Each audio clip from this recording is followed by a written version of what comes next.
তো এই যে আবু যর গিফারী রাদিয়াল্লাহু তাআলা আনহু কেমন সাহাবী ছিলেন?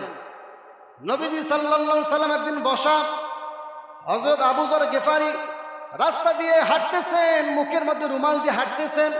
এমন সময় জিবরাইল আলাইহিস সালাম নবীজির কাছে আয়েশা বললেন, ইয়া রাসূলুল্লাহ, ইয়া হাবিবাল্লাহ, আপনার সামনে দিয়ে যে সাহাবীরা যাচ্ছেন তাকে কি আপনি চেনেন? নবীজি বললেন, আমার সামনে দিয়ে কোন সাহাবী যায় তার তো মুখ ঢাকা দেখা যায় না। জিবরাইল আলাইহিস সালাম বলেন, ইয়া রাসূলুল্লাহ, আপনার সামনে দিয়ে যে সাহাবী যায় তার নাম হইল আবু যর গিফারী। নবীজি বললেন, ভাই জিবরাইল, ওর নাম আবু যর গিফারী, তোমরা কিভাবে চেনো, তুমি কিভাবে চেনো? জিবরাইল আলাইহিস সালাম বলেন, ইয়া রাসূলুল্লাহ, ইয়া হাবিবাল্লাহ, আপনার এই আবু যর গিফারী সম্পর্কে আল্লাহ পাক রব্বুল আলামিন সমস্ত আসমানের ফেরেশতাদের কাছে আবু যর গিফারীর প্রশংসা করছিলেন। সুবহানাল্লাহ। এই কোন সাহাবী?